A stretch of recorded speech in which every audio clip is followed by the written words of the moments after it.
Motivational কর্মশালার মাধ্যমে আপনি হয়তো অনেক কিছু শিখতে পারবেন এবং শুধুমাত্র কিছু সময়ের জন্য তা আপনাকে অনুপ্রাণিত করবে।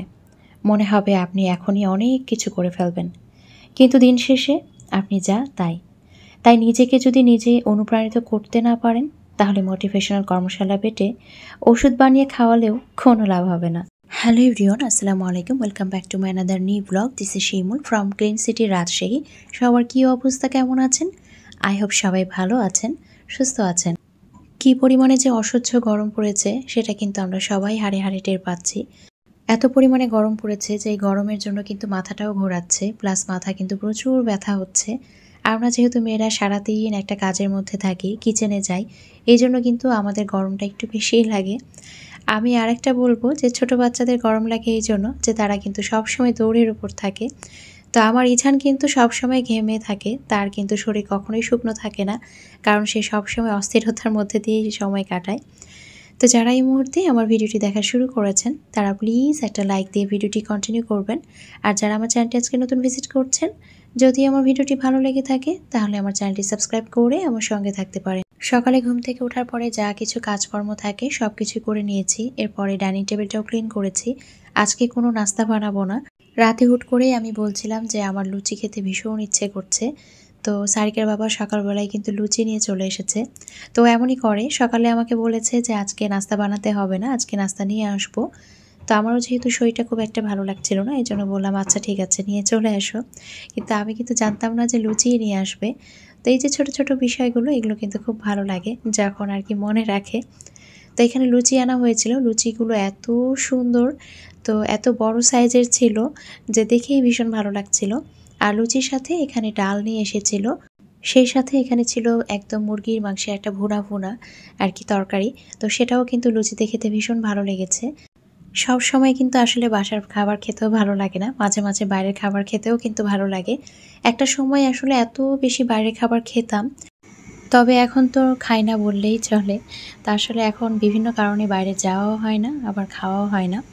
মূলত হচ্ছে ইছান অনেক ছোট, এই জন্যই আমরা বাইরে তেমন একটা খেতে যাই না। ও দেখা যায় একটা জায়গায় স্থির থাকে না। তো গত ভিডিওতে যখন ইছানের ভিডিওটা শেয়ার করেছি, অনেক আপুরা কিন্তু বলেছেন যে আমি ইছানের যত্ন যেন আরও একটু নেই, ও হচ্ছে অনেক শুকিয়ে গিয়েছে। তো অনেক আপুরাই কিন্তু যখন আর কি বিজনেসের কাজে কোনো কিছু অর্ডারের জন্য ফোন দেয়, তখন বলে আপু ওকে তো অনেক শান্ত মনে হয়। অনেক আপুরাই কিন্তু সেম কথাটা বলে। তবে ও যে কী পরিমাণে দুষ্টু, এটা আসলে যারা আমার সাথে খুব বেশি ঘনিষ্ঠ তারা কিন্তু জানে। তো যাই হোক, আসলে ছোট বাচ্চা এখন তো এরকম চঞ্চল হবেই, আস্তে আস্তে হয়তো বা ইনশাল্লাহ ঠিক হয়ে যাবে। তো এই জন্য মূলত আসলে শরীরটা কিন্তু ঝরে যাচ্ছে। আমাদের সকালের নাস্তায় ছিল লুচি, ডাল এবং সেই সাথে ছিল এই তো মুরগি মাংসের একটা ভুনা তরকারি। তো ভীষণ রকমের টেস্ট ছিল খাবারটা, অসম্ভব রকমের ভালো লেগেছিল। তো সকালের নাস্তাটা করার পরে আমি মূলত ইছানকে খাইয়েছি। এরপরে সংসারের যা টুকিটাকি কাজ থাকে সেগুলোও করে ফেলেছি। তো দেখা যায় যখন ইছানকে সময় দিই তখন চেষ্টা করি ওকে একটু সময় দেওয়ার জন্য। ও মূলত যেটা চায় যে আমি যেন ওকেই সবসময় বেশি সময় দিই। আমি যদি সারাটা দিন ওর পাশে বসে থাকি তাহলে সে তেমন একটা দুষ্টুমি করতে চায় না, কিন্তু আসলে সেটা তো সম্ভব না, কারণ বাসার কাজ আছে, রান্নাবান্না আছে। তো ওকে একটু করে সময় দিই, আবার তার পাশাপাশি কিন্তু কাজকর্মগুলোও করতে হয়। তো এখানে হচ্ছে এখন মাছ রান্না করব, এই জন্য হচ্ছে আমি এখানে তেল দিয়েছি। তবে আজকে কিন্তু আস্ত জিরা এবং শুকনো মরিচটা প্রথমে দিতে ভুলে গিয়েছিলাম। এখন যেটা হয়েছে, আসলে মাছটা তেমন একটা খাওয়া হয় না, মাছ কেমন যেন খেতে ইচ্ছেই করে না, খুব অরুচি লাগে, মাছ খেতে ইচ্ছে করে না কেন জানি না। তো এখানে বাচ্চাদের জন্য পাবদা মাছটা রান্না করছিলাম ইছান আর সারিকার জন্য, আর আমরাও পাশাপাশি হয়তো খেতে ইচ্ছে করলে খেলাম। তবে আমি অবশ্য খাইনি, কারণ ওই যে বললাম মাছের প্রতি একটা অরুচি ভাব। তো আমি এখানে আজকে কয়েক ধরনের ভর্তা করব। তো ভর্তা খেতে ভীষণ ইচ্ছে করছিল, তবে ভর্তা বানাতে অনেক সময় লাগে, এই জন্য চাইলেও কিন্তু প্রত্যেকটা দিন ভর্তা করা পসিবল হয় না। আমি এখানে আলুটা আগেই সেদ্ধ করে রেখেছিলাম, ইচ্ছে করেই হালকা একটু সেদ্ধ করে রেখেছি, তারপর এটাকে স্লাইস করে কেটে দিয়েছি যাতে করে তাড়াতাড়ি মাছের সাথে সেদ্ধ হয়ে যায়। আর তারপরে হচ্ছে এখানে আমি টমেটোটা নিয়েছিলাম। তো একসাথে কিন্তু মশলার সাথে খুব ভালোভাবে আমি কষিয়ে নিয়েছি, এরপরে পর্যাপ্ত পরিমাণে পানিটা দিয়ে দিয়েছি। আমি কিন্তু গত ভিডিওতে বেগুন ভাজা দেখিয়েছিলাম, তো সেখানে হচ্ছে হাবিবা সুলতানা লিজা আইডি থেকে, আপু কিন্তু একজন ইউটিউবার, তো আপু কমেন্ট করেছিল, আপু আসসালামু আলাইকুম, আমি বেগুন ভাজিতে একটু চিনি দেই। অনেক আগে আমার এক নানু বলেছিলেন যদি চিনি দেওয়া হয় তাহলে অ্যালার্জি ভাবটা কম হয়। অসংখ্য অসংখ্য ধন্যবাদ আপু, আমি কিন্তু এই কথাটা একদমই জানতাম না। তো আমার মনে হয় আপুর এই কথার মাধ্যমে আমাদের অনেকের উপকার হবে। তো এইজন্য কিন্তু আমি আপুর কমেন্টটা পড়লাম। তো আপু অসংখ্য ধন্যবাদ। আসলে কারো মাধ্যমে কারো যদি এতটুকু উপকার হয় সেটা কিন্তু অনেক বড় একটা বিষয়। তো এই যে এই জিনিসটা কিন্তু আমি কখনোই শুনিনি। আমি জানি না কোনো আপু বা আন্টিরা জানেন কিনা। তবে এটা আমি নতুন শুনলাম। তো আশা করছি কারো যদি আমার মতো অ্যালার্জির সমস্যা হয়ে থাকে তাহলে তারা কিন্তু উপকার পাবে। আমি এখানে ৩ টা টমেটো নিয়েছি এবং ৩ টা টমেটো একদম মাঝ বরাবর এভাবে কিন্তু ভাগ করে নিয়েছি। তো সেগুলোকে এখন আমি তেলে ভেজে নিচ্ছি। সেই সাথে কয়েকটা আমি এখানে রসুনের কোয়া দিয়েছিলাম। তবে এটা ছিল দেশি রসুনের কোয়া, এজন্য এত ছোট, ছোট সাইজ ছিল। তো আজকে কয়েক ধরনের ভর্তা বানাবো, তার মধ্যে টমেটো ভর্তা একটা। অন্য সাইডে কিন্তু মাছটাও হয়ে এসেছে। তো এখানে আমি ভাজা জিরে গুঁড়াটা এড করেছি। এখন এটাকে আমি ঢাকনা দিয়ে কিছু সময়ের জন্য ঢেকে তারপরে কিন্তু চুলাটা অফ করে দিব। এখানে টমেটোগুলোও ভাজা হয়ে গিয়েছে। তো মোটামুটি একদম যে পরিমাণে আমি ভাজতে চেয়েছিলাম সেই পরিমাণেই কিন্তু ভাজা হয়ে গিয়েছে। খুব বেশি পোড়া, পোড়া না, তবে হালকা একটু যেন এরকম পোড়া, পোড়া হয় এভাবেই আরকি ভেজেছিলাম। টমেটো ভাজা হয়ে গিয়েছে। এখন আমি এখানে বেগুন ভেজে নিব। তো এখানে বেগুনটা শুধুমাত্র আমি লবণ এবং হলুদ দিয়ে ভেজে নিচ্ছি, আর কোনো কিছুই কিন্তু অ্যাড করিনি। বেগুন ভর্তা কিন্তু খেতে ভীষণ ভালো লাগে। আবার টমেটো ভর্তা যেভাবে করব সেটাও খেতে ভালো লাগে।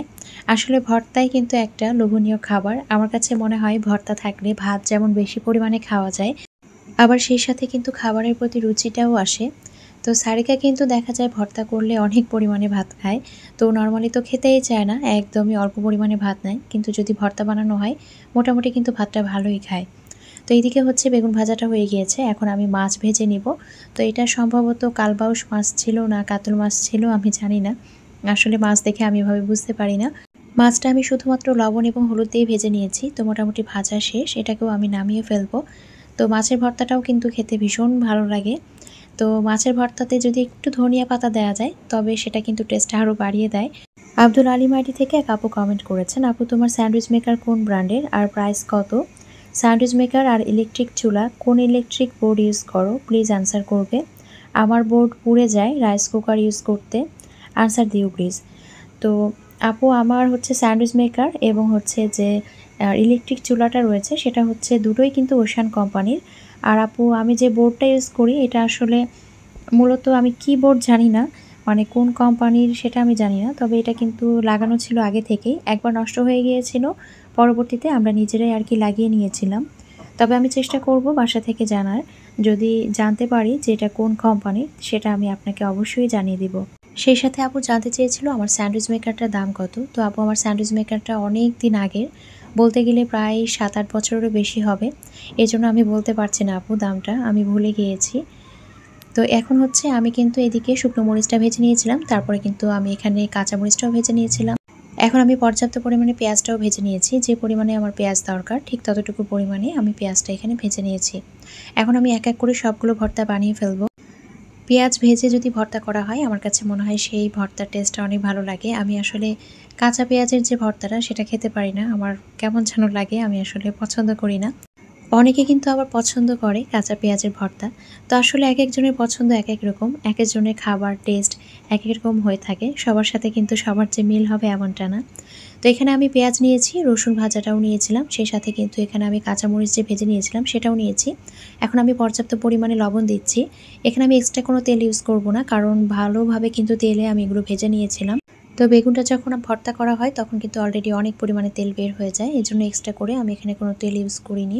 নুসরাত জাহান আইডি থেকে এক আপু কমেন্ট করেছে, আপু আমি তোমার পরোটা ফোলা দেখে তোমার ভিডিও দেখতে শুরু করি, আর এখন যত দেখি ততই ভালো লাগে। ইজান বাবাটাকে খুব ভালো লাগে, সারিকা মামুনিকেও খুব ভালো লাগে, আন্টির জন্য অনেক দোয়া রইল।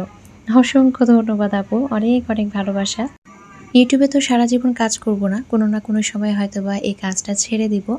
তবে যখন ছেড়ে দিব এই জিনিসটা খুব বেশি মিস করব, যে আপনারা আমাকে পরোটার জন্য অনেক বেশি কিন্তু চিনেন।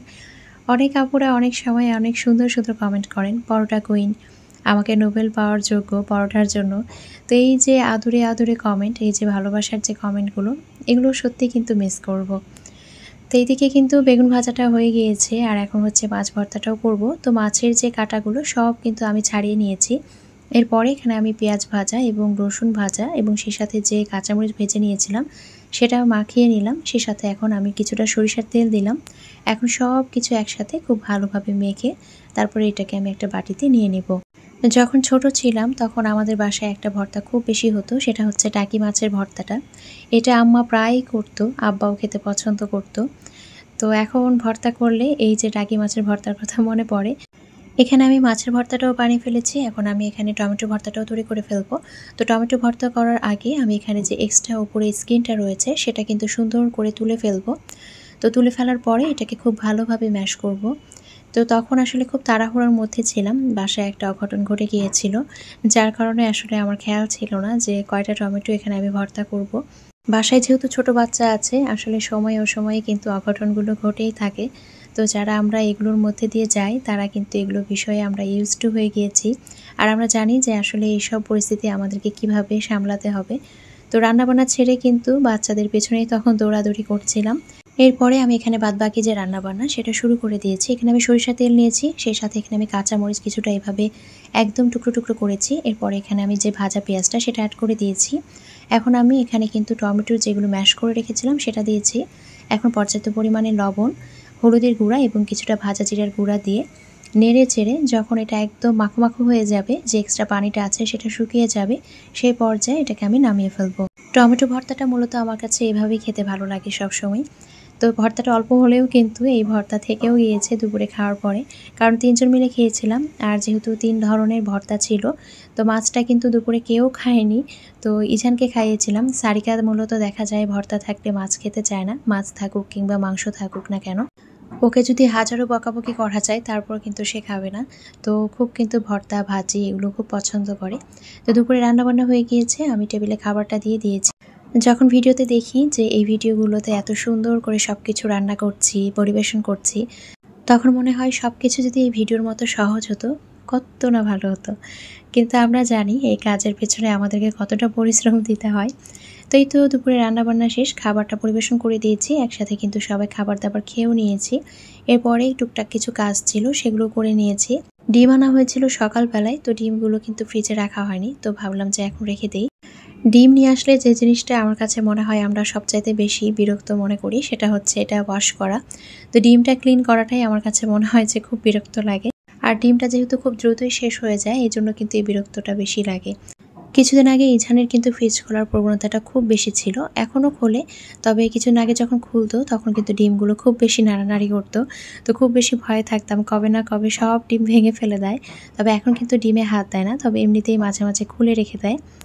তো এখন হচ্ছে আমি এখানে কিছুটা পানি নিয়েছি, আজকে আমাদের সবার পছন্দের একটা ড্রিঙ্কস তৈরি করব। এত পরিমাণে গরম পড়েছে আসলে কিছুই ভালো লাগছে না। তো এখানে আমি কিন্তু প্রায় 4টা লেবুর রস বের করে নিয়েছিলাম, তো সেটা দিয়ে দিলাম। সেই সাথে এখানে কিছুটা আইস কিউব দিয়েছি, কিছুটা লবণ এবং কিছুটা হচ্ছে চিনি দিয়েছি। আসলে চিনিটা যতই বলি অ্যাভয়েড করব, তবে সব কিছুতে অ্যাভয়েড করাও যায় না। এই যে লেবুর শরবতটা, এখানে কিন্তু চিনিটা না দিলে তেমন একটা ভালো লাগে না। মধু দিলেও হয়, তবে চিনির আসলে একটা আলাদা টেস্ট আছে। তো খুব ঝটপট করে একদম সহজভাবে কিন্তু আমি এখানে লেবুর শরবত বা লেবুর যে জুসটা সেটা বানিয়ে ফেলেছি। তবে প্রথমে ভেবেছিলাম জুস জারে ঢেলে নিব, কিন্তু এত পরিমাণে গরম জার এক্সট্রা কোনো কাজ করতে ইচ্ছেই করছিল না। তো এই বাটিতেই থেকে আমি কিন্তু গ্লাসে ঢেলে নিচ্ছিলাম, আর ঢালতে গিয়ে কিছুটা পড়েও গিয়েছিল। তো আসলে ব্যাপার না, যেহেতু বাসায় খাচ্ছি। তো এই যে ছোট গ্লাসটা, এটা হচ্ছে ইজান বাবার জন্য। ইজান কিন্তু লেবুর শরবত ভীষণ পরিমাণে পছন্দ করে, খুব পছন্দ করে। তো সে কিন্তু এখান দিয়ে বারবার উঠতে চাচ্ছিল, আমি ওকে বলছিলাম একটু ওয়েট করো বাবা, আমি আগে ঢেলে নেই। তো উঠলেই কিন্তু সব গ্লাসে হাত দেবে, ও কোনটা খাবে সেটা বিষয় না, সবগুলো ধরতে হবে, এটাই হচ্ছে বিষয়। তো সারিকা ওকে সুন্দর করে ওর গ্লাসটা দিয়ে দিল, আর ও কিন্তু ওর ছোট্ট হাতে খুব সুন্দর করে তার লেবুর শরবতটা খেয়ে নিয়েছে। তো মাশাআল্লাহ, খুব বেশি ভালো লাগে কিন্তু বাচ্চাদের এইসব কাজ কারবার দেখতে। তো এখন হয়ে গিয়েছে একদম রাতের বেলা, তো রাতের ভিডিও আপনাদের সাথে খুব একটা বেশি কিন্তু শেয়ার করা হয় না। তো এখন আমরা সবাই ঘুমিয়ে পড়বো। তো এখানে কিছুটা পানি নিয়ে নিলাম। ইজান কিন্তু রাতে ঘুম থেকে উঠে পানি খায়, আমিও খাই। তো এখানে 1 মগ পানি নিয়ে নিয়েছি। আমার একটা ভালো অভ্যাস হচ্ছে আমি কিন্তু প্রচুর পরিমাণে পানি খাই। তো আজকের ভিডিওটি এখানে শেষ করছি। সবাই ভালো থাকবেন, সুস্থ থাকবেন, আমাদের জন্য দোয়া রাখবেন, আমার মায়ের জন্য দোয়া রাখবেন। দেখা হয়ে যাবে নেক্সট কোনো ভিডিওতে। আল্লাহ হাফেজ।